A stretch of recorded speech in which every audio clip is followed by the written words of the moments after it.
Hola, buenos días, tardes, noches, profesor aquí presente. El día de hoy vamos a hablar un poquito sobre Silvia Molina y sobre un compilado de cuentos muy interesante, el cual estuvimos leyendo llamado, pues bueno, son varios, en particular es La Casa Nueva, El Paraíso Perdido, Amira y los monstruos de San Cosme, Confieso y Lucrecia.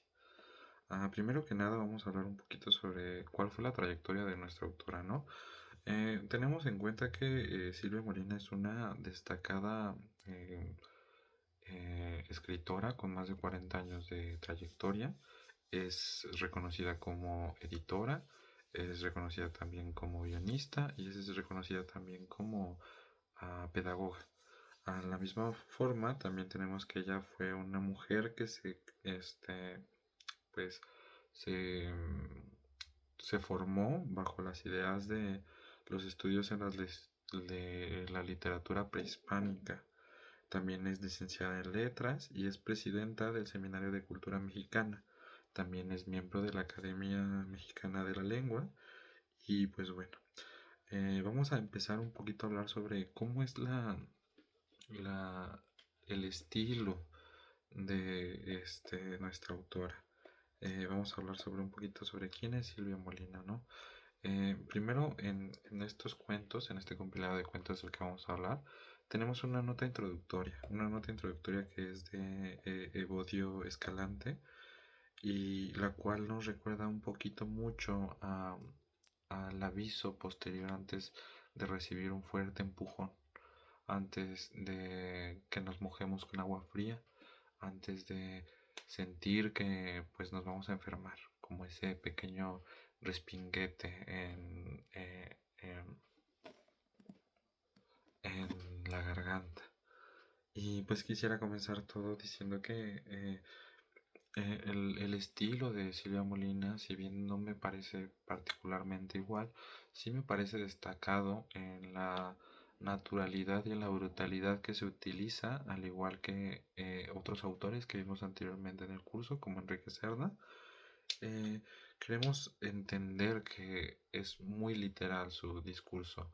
No es un discurso que también caiga no en la morbosidad, pero sí en la crudeza. No es un discurso ni una narrativa que caiga como en el salvajismo del alma, en la perturbación de los deseos oscuros del ser humano.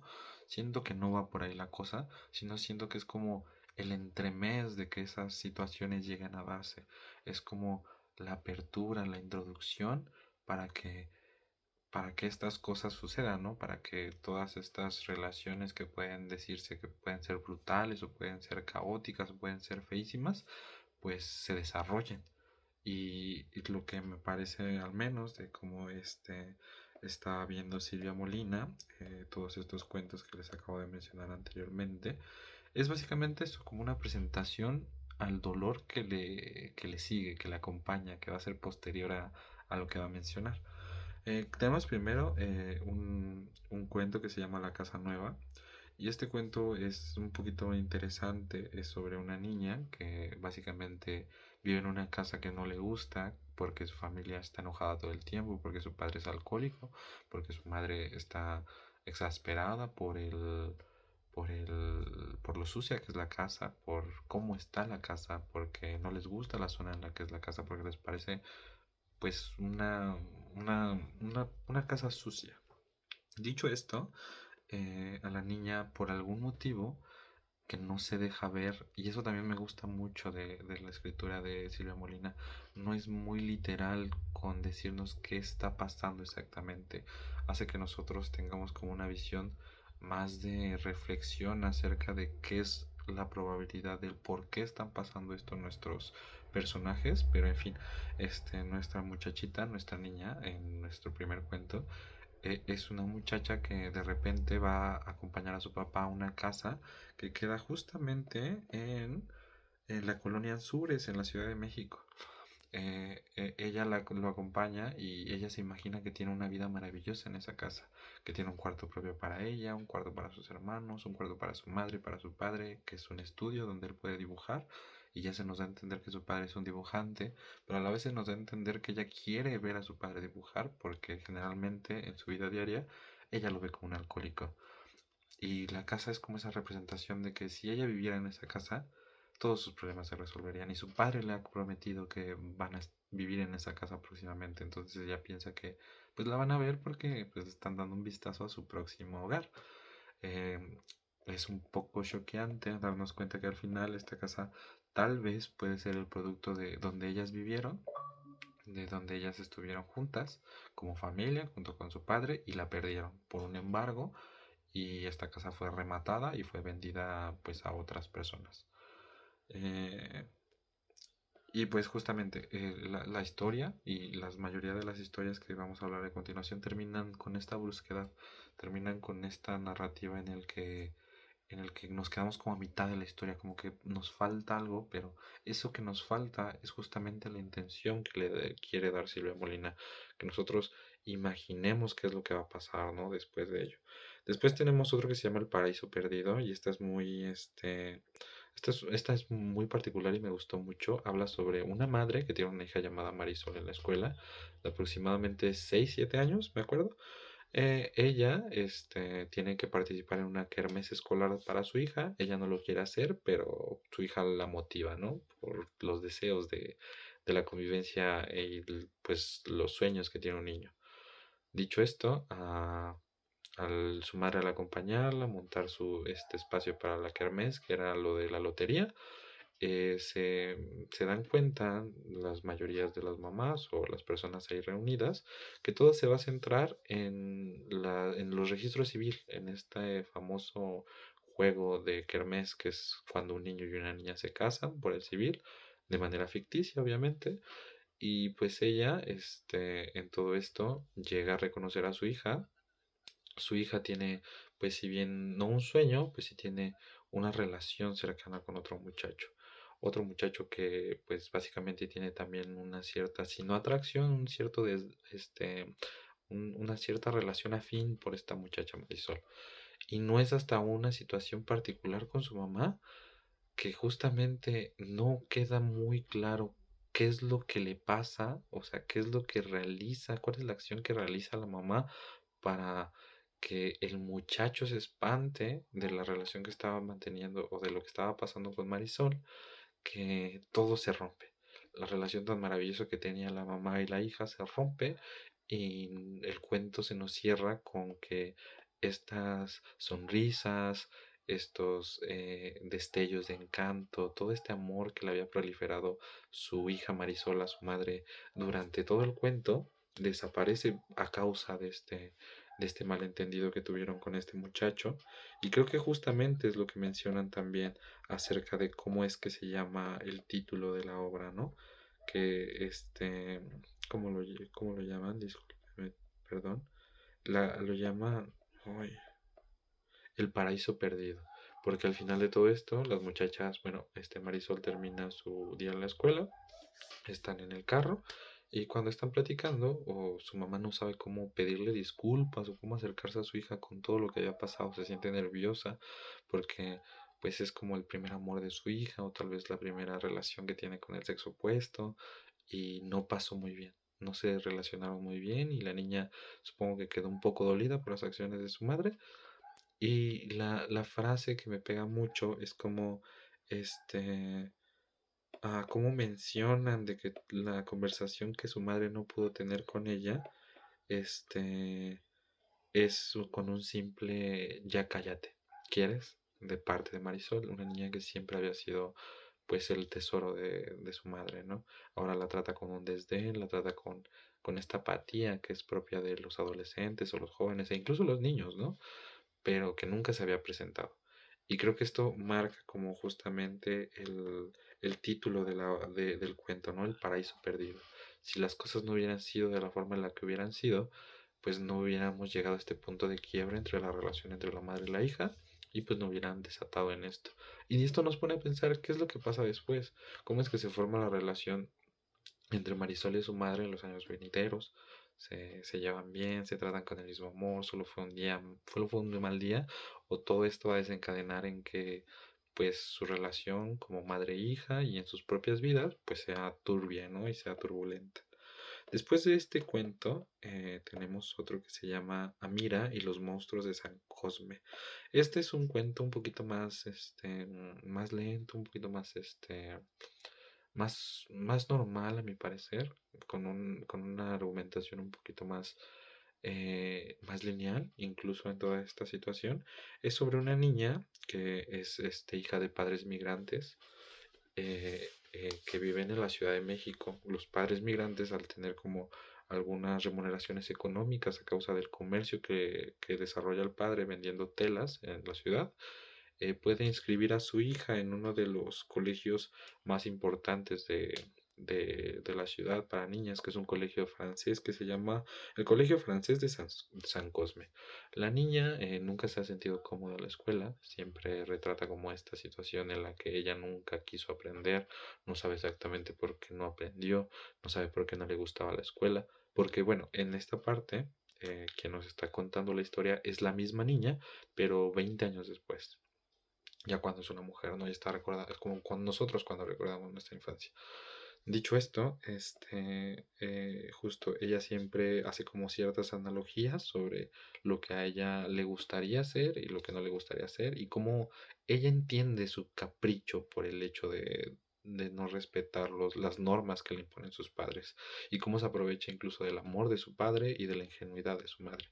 Pero todo esto tiene un clímax muy curioso cuando su madre, que es una mujer que bueno, que ella misma la describe como una mujer muy bella pero ignorante, ah, tiene tiene una plática con otra de sus amigas en una cena en la cual le mencionan que es muy bonito ver a una niña tocar el piano, entonces le compran un piano y hacen que tome clases particulares con Erlinda, que es una maestra de ese mismo colegio y en ese momento toma clases durante 8 meses.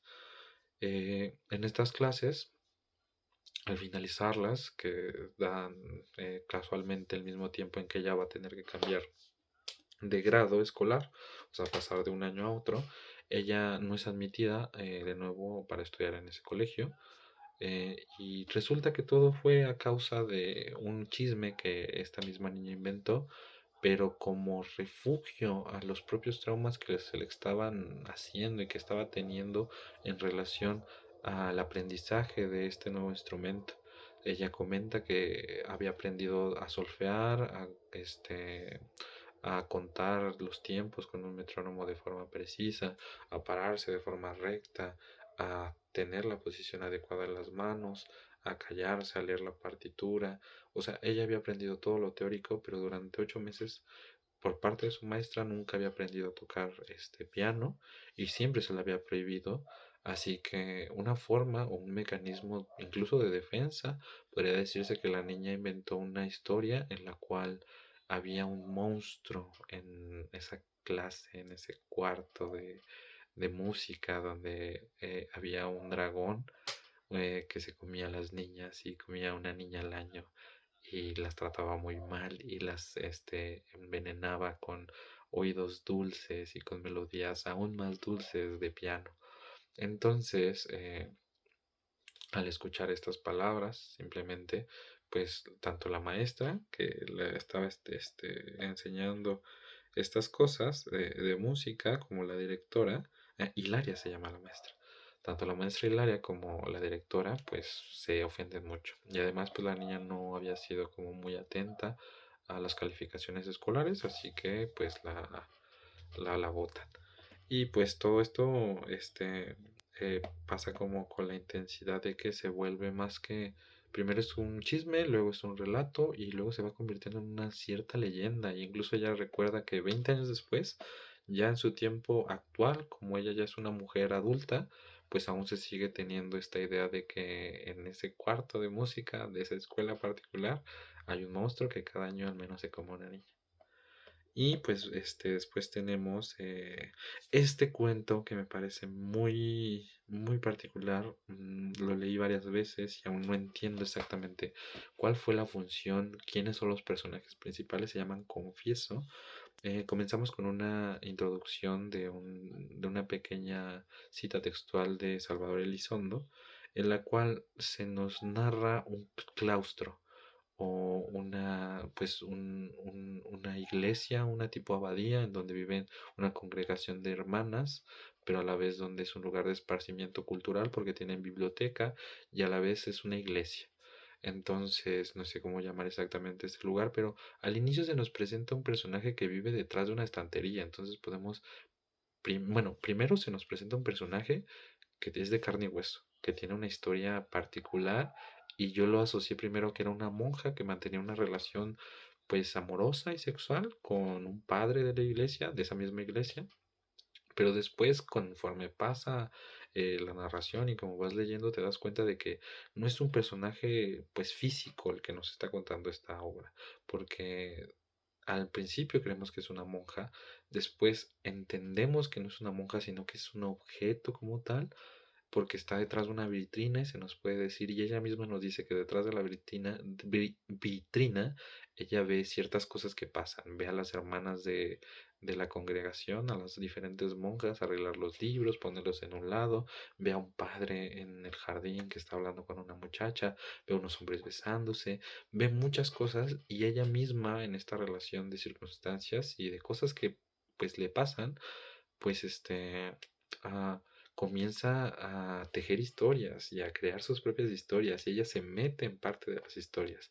Pero después nos damos cuenta que tal vez ni siquiera sea un objeto, sino tal vez es incluso un fantasma, un ente extracorpóreo que vivió hace muchos tiempos, que tal vez sí fue una monja y que murió ahí mismo, pero se quedó en ese mismo lugar y que tal vez sí tuvo una relación extramarital con un cura, pero que incluso tiene saltos temporales en su idea de narración lógica muy extraños, muy particulares, y no termino entendiendo exactamente cuál es,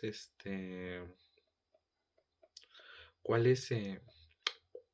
es la realidad de este cuento, o sea, qué es lo que realmente me estaban contando.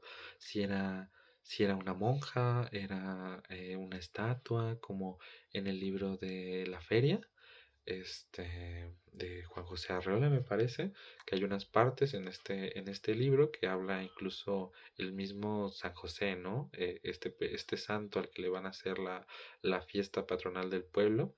Este mismo santo habla en uno de los capítulos diciendo que incluso él no se siente tan importante como para que le hagan una fiesta, ah, que se siente un poquito como menospreciado, que él no debería de estar sintiendo estas cosas, pero nos habla un santo en ese libro. Y en esta parte de este cuento en particular, siento que es como esta misma idea, que nos está hablando otra persona. No otra persona, otro algo, una otredad que no es una persona, o que tal vez fue una persona, pero ahora no es una persona, pero que tiene saltos temporales en su narración que nos invitan a pensar y a tal vez a hilar y a deshilar todo este manojo de dudas de que en algún momento tal vez fue una persona. Pero bueno, para terminar, tenemos el último cuento que se llama Lucrecia, y este habla de unas niñas que son oriundas de Tepexpan, que viven en una de las haciendas más grandes de ese municipio, justo a las orillas de un hospital, cuyo padre de estas niñas, bueno, de esta niña en particular, este es el director de su hospital y pues ella vivía en la granja, vivía en el rancho y con toda la naturalidad que eso puede implicar, ¿no? Era una época, supongo que donde en estas zonas de la República Mexicana no había acceso a la educación formal como se conoce hoy en día. Entonces la niña no sabía sumar, no sabía dividir, pero tenía conocimientos sobre su mundo, sobre cómo ordeñar, sobre cómo montar a caballo, sobre cómo identificar pues los tipos de flores que salen, que son comestibles, etcétera. Y entre todos estos, esta niña tenía una nana que se llama Lucrecia. Lucrecia es, supongo que el personaje secundario que tiene la principal prioridad en toda esta narración, porque se nos presenta al inicio como una mujer jovial, como una quinceañera totalmente enamorada de su novio, que justo también esta es otra idea, y esto es lo último que quiero rematar. eh, En este lugar de la Ciudad de México, que Tepexpan, que está un poquito incluso más lejos de Teotihuacán, las mujeres son como vistas como un consorte, como como un acompañamiento del hombre. es un lugar que está muriendo culturalmente, económicamente y socialmente, así que los abuelos se ven obligados a vestir de blanco y a cargar su machete, pero no usarlo. A los hombres se les ve migrando a otras partes de la República Mexicana, en particular a la ciudad, para conseguir trabajo, y a las mujeres se les ve como, sí, como este objeto que nada más tiene prioridad para anhelar estar con sus hombres, anhelar estar con sus varones y que ellos lleguen de nuevo a sus vidas. Entonces Lucrecia representa muy bien esta práctica de una nana que es jovial, que es llena de vida y que pasando los meses, pasando el tiempo, se va amargando por las circunstancias de su propia naturalidad, por las promesas que tal vez no se le cumplieron por parte de su novio que se llamaba Juan, y por la realidad de que pues en un pueblo la gente tiene costumbres y tradiciones muy diferentes. En ese tiempo incluso se nos da a entender que Lucrecia empezó a meterse con brujas o con no sé cómo decirlo, con nahuales, con estas entidades o estas fuerzas, pues si bien no paranormales, con estas fuerzas exteriores a la racionalidad científica actual como la conocemos. Y pues tiempo a tiempo el carácter que era de una muchacha amante de la vida se vuelve el de una, pues literalmente una bruja, una mujer con la mirada fría, que en vez de contarle cosas bonitas a la niña que cuida, pues le empieza a contar historias de terror, le empieza a llenar la cabeza de miedos, etcétera, etcétera. Y todo termina con una visita que se hace de un cincuate. Un cincuate es un tipo de, por lo que investigué, es un tipo de serpiente muy grande, eh, que se supone, según la creencia popular, que llega cada vez que los niños son recién nacidos y que se los roba. Entonces, justo por eso de ahí viene su nombre cincuate. Y justo se los roba cuando están en época de darles pecho. Así que en algún momento, cuando está nuestro personaje principal se va a la ciudad para pues aprender a sumar, a contar, a leer, eh, es recibida tiempo después por su madre, que le cuenta que a su hermano, en el cuarto de su hermano, le encontraron un cincuate y lo terminaron matando. Pero curiosamente este cincuate aparece justo después de que Lucrecia desaparece. Y Lucrecia se cree que se fue con su novio Juan a la Ciudad de México, pero nunca lo vamos a saber. Y el cuento nos da a entender que pasó otra cosa, ¿no? Que ella realmente tal vez era el cincuate o no sé. Pero bueno, con toda esta cosa, nada más vamos a hablar rapidito sobre cuál es el papel que tiene la autora, sobre el rol que tiene la mujer en esto. Y pues es básicamente lo que ya habíamos repetido con otras autoras que estuvimos viendo, como Ángeles Mastretta o como Laura Esquivel, tanto la primera como en el libro de Arráncame la vida, como la segunda en Como agua para chocolate. Son personajes que tienen una virtud de energía y de curiosidad por la vida, pero que son, si bien no son detenidas y son forzadas a establecer un rol de género en el cual no se les permite avanzar más, porque la vida y porque la norma, las normas sociales, incluso ya sea de la época, del país en el que se vive, de la geografía, pues no les permiten llegar a más. Entonces a estas mujeres se nos presentan como una, mm, como, como el que hubieran sido, como el que las circunstancias moldearon que una mujer que pudo haber sido, o al menos así lo siento, y decirlo de forma, no lo digo de forma despectiva, porque pues toda labor y todo trabajo y todo, pues toda profesión es igual de valiosa en un sentido pragmático, pues de una mujer que pudo llegar a ser una gran científica o una Claudia Sheinbaum, pues terminó siendo una Lucrecia, ¿no? O una muchacha que fue, que la corrieron de su escuela y que no aprendió a tocar el piano, aunque estudió 8 meses el piano. O una niña que terminó, de manera abrupta una relación que pudo haber sido hermosa con su madre y la sucumbió una mala decisión, un mal acto. Entonces, más que siento que ese es el rol que se imputa en estas situaciones de estos personajes, pero a la vez también siento que es como mucho darle fuerza a la causalidad.